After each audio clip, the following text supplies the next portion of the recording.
पर्दे के आगे तो सब कुछ दिखता है, लेकिन पर्दे के पीछे आखिर है क्या?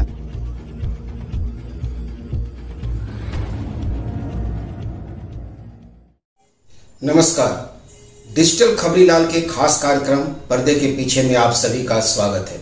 मैं सत्येंद्र प्रताप सिंह।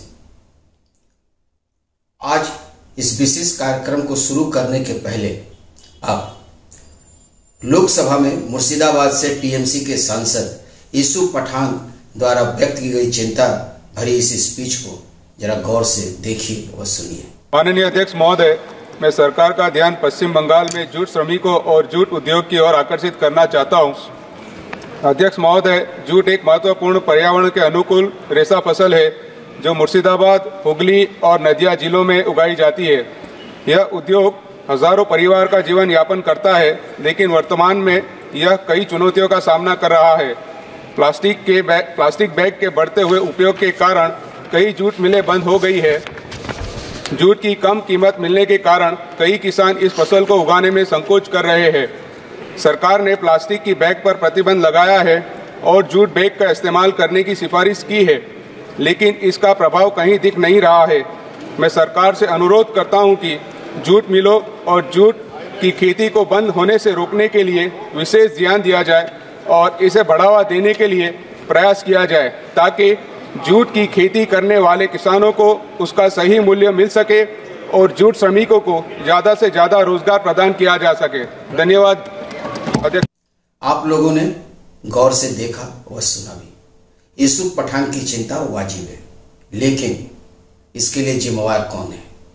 यदि हम बैरकपुर के पूर्व सांसद अर्जुन सिंह की बात करें तो अर्जुन सिंह कहते हैं कि यूसुफ पठान का बयान एक लिखित बयान है जिसे उन्हें उनकी पार्टी ने लिख कर दिया है। यूसुफ पठान को बंगाल की राजनीति और बंगाल के जूट उद्योग के बारे में तनिक भी जानकारी नहीं है।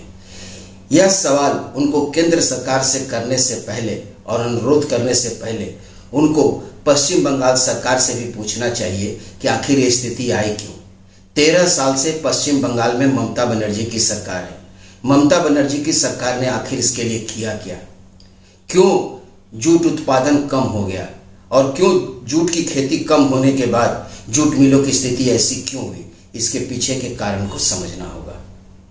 दरअसल सच तो यह है कि 22 मई 2022 को लगभग 2 साल से ज्यादा कुछ हुआ है, अर्जुन सिंह बीजेपी छोड़कर टीएमसी में शामिल हुए थे इसी जूट मुद्दे को उठाकर।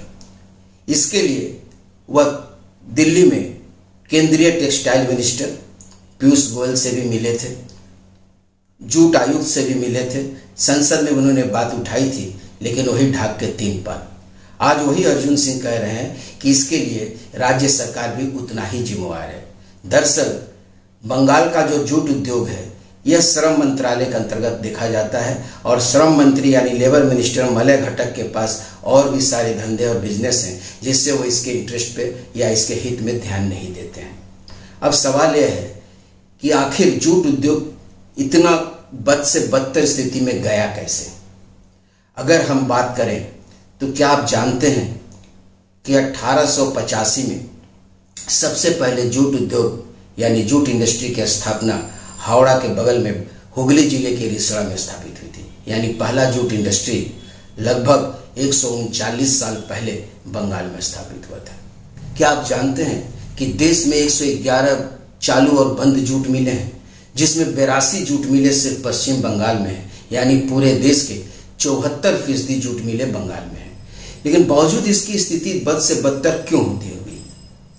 दरअसल 1977 में जब वाम फ्रंट की सरकार यहाँ आई तो वाम फ्रंट सरकार हमेशा मजदूर और श्रमिकों के हित की बात करती थी। उस दरमियान अगर जूट मिल में कोई प्रॉब्लम होती थी या समस्याएं आती थी तो मैनेजमेंट की बात को दरकिनार करते हुए वाम फ्रंट की सरकार हमेशा मजदूर हितों की देखते हुए और ट्रेड यूनियन की बातों को सुनते हुए मजदूर का पक्ष लेती थी, जिससे नतीजा हुआ कि जूट मिलों की स्थिति उसी समय से बद से बदतर होना शुरू हुई, जो बाद के दिनों में और भी ज्यादा बदतर हुई। बाद में स्थिति यह हुई कि जो केंद्रीय जूट आयोग कह सकते हैं या केंद्रीय वस्त्र मंत्रालय के अंतर्गत ये जो जूट विभाग जाता है, वहां से इसकी डिमांड जो है जूट मिलों से कम होने लगी। इस दरमियान प्लास्टिक इंडस्ट्री का बहुत बड़ा भाव बढ़ा और प्लास्टिक इंडस्ट्री हावी हुई, जिसका नतीजा यह हुआ कि जूट बैगों की मांग कम हो गई। भारत सरकार ने कहा कि कम से कम खाद्यान्न के जो बैग्स, जो आइटम्स हैं, उनको जूट बैग में रखा जाए। लेकिन यह आश्चर्यजनक बात तो यह है कि यह संख्या भी 10% या 7% पे आ गई है। यानी आटा, गेहूं, चावल, चीनी के लिए जो बैग इस्तेमाल होते हैं वो 7% के आसपास है। दूसरी तरफ ये जो सीमेंट वगैरह है, इस तमाम प्लास्टिक की बोरियां वगैरह में आती हैं, इसलिए इसकी जब डिमांड कम हो गई तो इसका प्रोडक्शन भी कम हो गया। बंगाल की यदि हम बात करें तो बंगाल में जूट मिलें 3 शिफ्ट में चला करती थी। ए, बी और सी 8-8 घंटे की 3 शिफ्ट हुआ करती थी। नाइट शिफ्ट तो प्राय आधे से ज्यादा जूट मिलों में बंद हो चुका है, और जो बाकी मिलों में जो ए शिफ्ट और बी शिफ्ट चल भी रहा है, उसमें मजदूरों की संख्या या तो कम कर दी गई है या अल्टरनेट डे कर दी गई है, या हफ्ता में 3 या 4 दिन ही मिलें चल रही हैं। ऐसे में ये जो एक गंभीर मुद्दा है, इसे बगैर केंद्र और राज्य सरकार दोनों अगर जब तक इसके प्रति सचेत नहीं होंगे, इस समस्या का समाधान नहीं हो सकता। फिलहाल आज के लिए बस इतना ही। कल फिर मिलेंगे इसी समय पर्दे के पीछे लेकर। मैं सत्येंद्र प्रताप सिंह।